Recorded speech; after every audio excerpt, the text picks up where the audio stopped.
வணக்கம். விடுதலை 2 படத்துக்கான பாடல்கள் வெளியீட்டு விழா ரொம்ப கலகலப்பா, ஜாலியா நடந்திருக்கு. இவ்வளவு ஜாலியா ஒரு பாடல்களுக்கான வெளியீட்டு விழா நடக்குமா அப்படின்னா, ரொம்ப ரொம்ப கரெக்ட்டா பண்ணுவாங்க. அதுவும் இசைஞானி இளையராஜா இருக்கக்கூடிய அந்த மேடையில அவ்வளவு கலகலப்பா அப்படின்னா, நமக்கே ஆச்சரியமா இருக்கு.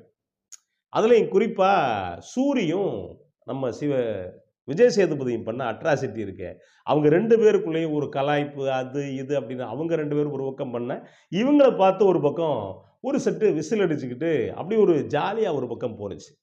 அதே நேரத்தில நம்ம வெற்றிமாறன், அவருடைய பேச்சு அப்படிங்கிறது இதுக்குள்ள ஒரு பெரிய அளவுக்கு தனி கவனம் பெற்றுச்சு. ஏன்னா வெற்றிமாறன பொறுத்தவரைக்கும், இன்னைக்கு எத்தனையோ இயக்குனர்கள் சினிமானா என்னன்னு தெரியாம, மக்கள் வாழ்வியல் அப்படின்னா என்னன்னு தெரியாம, அதாவது பணம் மட்டுமே குறிக்கோள் அப்படின்னு பல இயக்குனர்கள் பண்ணிட்டு போறாங்க. அந்த மாதிரி இயக்குனர்கள் தான் விஜய் படத்துக்கு, கமல் படத்துக்கு, ரஜினி படத்துக்கு அப்படின்னு சொல்லிட்டு பண்ணிட்டு போறாங்க. ஆனா அதையும் தாண்டி வெற்றிமாறன் ஒரு சமூக அக்கறை உள்ள ஒரு இயக்குனர். ஒரு சமூக அக்கறை உள்ள இயக்குனரா இந்த படத்த பண்ணியிருக்காரு. அதுலயும் குறிப்பா விடுதலை 1 திரைப்படம் அப்படிங்கிறது கிட்டத்தட்ட வாச்சாத்தியில நடந்த கொடுமைகள் இருந்துச்சுல்ல. அன்னைக்கு வாச்சாத்தியில நடந்த பழங்குடி மக்களுக்கு இழைக்கப்பட்ட துரோகம், அநீதி, அன்னைக்கு ஆ காவல்துறை செஞ்ச அந்த கூட்டு பாலியல் வன்புணர்வு இது எல்லாத்தையுமே புட்டு புட்டு மக்களுக்கு தோல் வச்சுச்சு. அதாவது வேற ஒரு களத்துல இருக்கிறது மாதிரி வச்சு, அப்படி பண்ணக்கூடிய திரைப்படம். அதுவும் சர்வசாதாரணமா அரச பயங்கரவாதத்த ஒரு சினிமாவால இன்னைக்கு பண்ண முடியுமா அப்படின்னா ரொம்ப சிரமம்.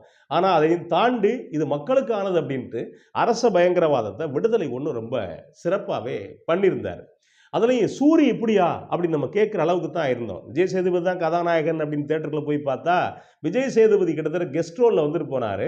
கதாநாயகனா சூரி முதல் முறையா அந்த படத்துல ரொம்ப அழகாவே பண்ணியிருந்தாரு. அந்த படத்துல பாடல்கள் சூப்பர் ஹிட். "வழிநெடுக காட்டு மல்லியா" இருக்கட்டும், இல்ல "உன்னோட நடந்தா கல்லான காடு" அப்படிங்கிற பாட்டா இருக்கட்டும், மறுபடியும் இசைஞானி இளையராஜா ஒரு ரவுண்ட் அடிச்சு மறுபடியும் பின்னி எடுத்திருந்தார். அதே மாதிரி இருந்த அந்த வள்ளலார் பாடலா இருக்கட்டும், எல்லா பாடலுமே சூப்பர் ஹிட். இந்த படம் வெற்றிக்கு பாடல்கள் ஒரு சூப்பர் ஹிட். ஆர்.ஆர். மனுஷன் தெறிக்க விட்டிருந்தார் அதுக்குள்ள. அதே மாதிரி இந்த விடுதலை 2 திரைப்படம். விடுதலை 2 திரைப்படமும் இசைஞானி இளையராஜாவே என்ன சொல்றாரு அப்படின்னா, இது ஒரு வேற வகையில பயணப்படக்கூடிய கதை அப்படின்னு சொல்லி சொல்றாரு. ஒரு படம் அப்படிங்கிறது, அதுவும் நீங்க ஒரு படத்துடைய 2வது பாகம் வந்துச்சு அப்படின்னா, அந்த 2வது பாகம் பெரும்பாலும் ஓடுறதில்ல. நீங்க எந்த படத்த எடுத்துக்கங்களேன். எனக்கு தெரிஞ்சு 2வது பாகம் சிறப்பா ஓடிருச்சு அப்படின்னா, சிங்கம் 2 இதுதான் சிறப்பா ஓடியிருக்கும். மற்றபடி 2வது பாகம்னாலே மக்களுக்கு ஒரு அயர்ச்சி வந்துரும். "ஏ போங்கப்பா" அப்படின்னு சொல்லிட்டு மக்கள் தூக்கி விட்டு போயிருவாங்க. ஆனா, இது 2வது பாகம். இது கிட்டத்தட்ட யாருடைய வாழ்க்கைய பிரதிபலிக்கக்கூடியது அப்படின்னா, பெருமாள் வாத்தியாருடைய வாழ்க்கைய பிரதிபலிக்கக்கூடியது. இந்த பெருமாள் வாத்தியாரா தான் நம்ம விஜய் சேதுபதி நடிச்சிருக்காரு. அதுலயும் 80கள் காலகட்டம், 70கள் காலகட்டம், 60கள் காலகட்டம், கிட்டத்தட்ட 90கள் காலகட்டம் வரைக்கும் பயணப்படக்கூடிய படமா இது இருக்குன்னு நெனைக்கிறேன். கிட்டத்தட்ட அந்தந்த காலகட்டத்துக்கு ஏத்தது மாதிரி, அந்த செட்டு கிட்டு எல்லாத்தையும் சரியா பண்ணா மட்டும் தான், அந்த படத்த மக்களுக்கு கண் முன்னாடி கொண்டு வந்து காட்ட முடியும். அப்படி பெருமாள் வாத்தியார் யார் அப்படின்னா, அன்னைக்கு அதிதீவிர கம்யூனிஸ்டுகள்ல இருந்தவங்கள்ல பெருமாள் வாத்தியார் ஒருத்தரு. அதுலயும் வட மாவட்டங்கள்ல, குறிப்பா தருமபுரியிலிருந்து இன்னும் கிட்டத்தட்ட ஒரு குறிப்பிட்ட மாவட்டங்கள்ல, இந்த தீவிர கம்யூனிஸ்டுகள் நெறையா வேல பார்த்தாங்க. அவங்களுக்குள்ள நெறையா பிரச்சனைகள் இருந்துச்சு. அவங்கள ஒட்டி மையப்படுத்தி எடுக்கப்பட்டிருக்கக்கூடிய திரைப்படம். அதுலயும் குறிப்பா நம்ம கவனிச்சு பார்த்தீங்கன்னா, தமிழ் சினிமாவுல திராவிட சிந்தனை உள்ள சினிமா வந்திருக்கான்னா வந்திருக்கு. தமிழ் தேசியம் குறித்த சினிமா வந்திருக்கா அப்படின்னா வந்திருக்கு. பக்தி தொடர்பான சினிமாக்கள் வந்திருக்கா? காதல் தொடர்பான சினிமாக்கள் வந்திருக்கா அப்படின்னா, முக்கால்வாசி காதல் தான்.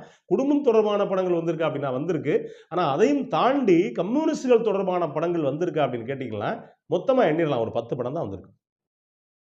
இந்த 10 படமும் என்ன சொல்லியிருக்கு அப்படின்னா, நீங்க நல்லா படத்த உற்று கவனிச்சு, அந்த கோட்பாடு என்ன சொல்லுது அப்படின்னா, கம்யூனிஸ்டுகளுக்கு வகுப்படுத்திருக்கும். நீங்க இப்படிலாம் பண்ணக்கூடாது. ஆரம்பத்தில ஒரு கொடிய காட்டுவாங்க, சிவப்பு கொடிய. அப்புறம் அந்த அரிவாள் சுத்தியலு, இந்த நட்சத்திரம் இது மாரி காட்டுவாங்க. காட்டுன உடனே அந்த கதாநாயகன நம்ம கம்யூனிஸ்ட்டாவே உணருவோம். இன்னும் சொல்லப்போனா ஆரம்பத்தில வந்த ஒரு சில கதாநாயகர்கள் தன்னை மக்களுக்கான பிரதிநிதிகள காட்டிக்கிறதுக்கு அந்த மாதிரி படங்கள்ல நடிச்சுட்டு, பின்னாடி கம்யூனிசத்துக்கு எதிராவே செயல்பட்ட நடிகர்கள் நெறைய உண்டுன்னு வச்சுக்கங்களேன். அப்ப இதுவரைக்கும் வந்த சினிமாக்கள் புரிதல் இல்லாத இயக்குனர்களா, இல்ல புரிதல் இல்லாத நடிகர்களா அப்படிங்கிற வகையில, அவங்க மக்களுக்கு கம்யூனிசம் அப்படின்னா இது தப்பு, கம்யூனிசம் ஏன் அரவிந்தன் மாதிரியான படங்கள் ரொம்ப மோசமான திரைப்படங்களா இருந்தது உண்மை.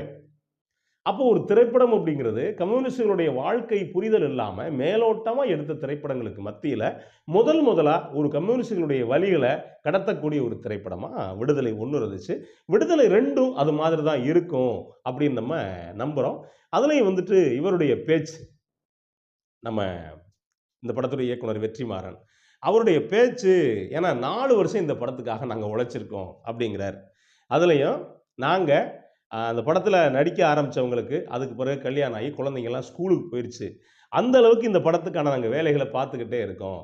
ஒவ்வொரு இடத்துலயும் நான் எந்த ஷாட் எடுக்க போறோம் அப்படிங்கிறது மொத்த டீமுக்கு தெரியும். அதனால தான் பிரச்சனை இல்லாம இவ்வளவு வேலைகள் நாங்க பார்த்தோம் அப்படின்னு சொல்லி வெற்றிமாறன் சொல்றாரு.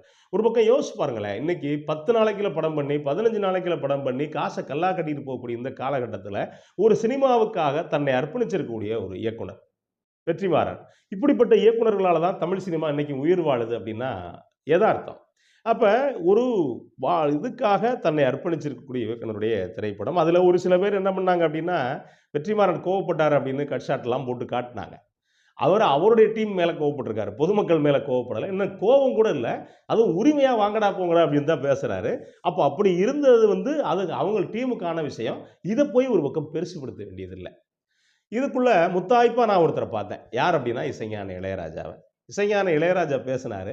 பேசுறப்ப அந்த மேடை முழுக்க கலகல கலகலன்னு கொண்டு போயிட்டாரு. ஏற்கனவே சூரி ஒரு பக்கம் கலகலப்பு, அப்புறம் இவரு ஒரு விஜய் சேதுபதி ஒரு பக்கம் கலகலப்பு அப்டின்னா, இசைஞானி இளையராஜா கலகலப்பு 3. அப்படின்னு ரொம்ப ஜாலியா பண்ணாரு. இந்த படத்துல இருக்கக்கூடிய எல்லா பாடல்களுமே சூப்பர் ஹிட் அடிக்கும் அப்படின்னு நமக்கு நம்பிக்கை. ஏற்கனவே முதல் பாட்டு வந்துச்சு. அந்த பாட்டு சூப்பர் ஹிட். அதுக்கடுத்து இப்போ ஒரு 3, 4 பாட்டு வந்திருக்கு. ஒரு காதல் பாட்டு 1. அதே மாதிரி சுகந்தி பாடி இருக்கக்கூடிய இருட்டு காட்டுல என் கருப்பு மின்மினி மின்மினி அப்படிங்கிற பாட்டு. அப்புறம் இன்னொரு பாட்டு. இப்போ 3 இந்த 3 1 4 பாட்டுமே சூப்பர் ஹிட் ஆகுங்கிற மாரி தான் இந்த பாடல்கள் இருக்குன்னு வச்சுக்கங்களேன். இசைஞானி இளையராஜா இந்த படத்துக்கு மெனக்கெட்டு பாடல்கள் போட்டிருக்காரு. ரொம்ப சிறப்பாவே பாடல்கள் வந்திருக்கு. இந்த பாடல்களும் விடுதலை 2 படத்துக்கு பெரிய அளவுக்கு இந்த படம் வெற்றிக்கு ஒரு முன்னுதாரணமா கட்டியம் கூறுறது மாதிரி இருக்கு. அவருடைய ஆர்ஆர் கேட்க வேண்டியதில்ல. அந்த முதல் படத்துல ரொம்ப சிறப்பா பண்ணியிருந்தாரு. இதுல ஆர்ஆரும் ரொம்ப சிறப்பா இருக்கும். இந்த படத்த பார்க்கணும் அப்படின்னு நமக்கு ஆசை இசைஞானி இளையராஜா ஒரு பக்கம் தூண்டி விட்டுருக்காரு. எந்த வகையில தூண்டி விட்டுருக்காரு அப்படின்னா, இந்த விடுதலை 1க்கும் விடுதலை 2க்கும் சம்மந்தமே இருக்காது. இந்த படம் நானே எதிர்பார்க்கல. வேற ஒரு ரூட்ல டிராவல் பண்ணுது. ஏன் அப்படின்னா, நீங்க எல்லாம் பார்க்கறதுக்கு முன்னாடி நான் இந்த படத்த பார்த்தாகணும் அப்படின்னு இருக்காரு. ஏன் அப்படின்னா, நீங்க வந்து டப்பிங் எல்லாம் முடிஞ்ச பிறகு ஆர்ஆருக்கு படம் வரும். ஆர்ஆருக்கு படம் வரும்போது ஒரு இசையமைப்பாளர் முழுக்க அந்த படத்த பார்த்து தான் ஆகணும். அவர் ஏற்கனவே சொன்னது மாரி 1 முறை இல்ல 10 முறை அந்த படத்த பார்த்து தான் ஆகணும். அப்ப அந்த வகையில அவரு இந்த படத்த நம்ம பார்க்கணும் அப்படிங்கிற ஒரு ஆர்வத்த தூண்டி விட்டுருக்காரு. இதையெல்லாம் தாண்டி இசைஞானி இளையராஜா அந்த படத்துல ஒண்ணு பண்ணியிருக்காரு. என்ன அப்படி இந்த வெளியீட்டு விழாவுல. என்ன அப்படின்னா, கோவமே படலங்க. யாராவது விசில் அடிச்சா, சத்தம் போட்டா, "நீ வந்து பேசுறியா?" அப்படிம்பாரு. இல்லன்னா, "இந்தா மைக்கு" அப்படிம்பாரு. இல்லன்னா மைக்க வச்சுட்டு போயிருவாரு. ஆனா, இதுல முதலா அவங்க விசில் அடிக்க, அவங்க கூப்பிட்டு ஆரவாரம் பண்ண, அதுக்கு ரசிச்சு ஒரு பக்கம் பேச, ஒரு பக்கம் விஜய் சேதுபதிய கிண்டல் அடிச்சிருக்காரு. ஒரு பக்கம் அ சூரிய கிண்டல் அடிச்சிருக்காரு. அந்த கிண்டலுக்கு அவங்களும் பொறுமையா அவரோட ஜாலியா அவங்களோட கைகோத்து போயிருக்காங்க அப்படிங்கிறது தான் எதார்த்தம். எனக்கு என்ன அப்படின்னா, ஒரு இத்தன வயசு கடந்து அவர் வயச மறுபடியும் நம்ம சொல்லக்கூடாது. இருந்தா கூட பரவால்ல. ஒரு 83 வயசு மனுஷன் இவ்வளவு ஜாலியா இதுக்குள்ள இவங்களோட டிராவல் பண்றது இருக்குல்ல, அப்படி டிராவல் பண்றது தான் அவர இன்னும் வந்து பல படங்களுக்கு இயங்க வைக்கும்.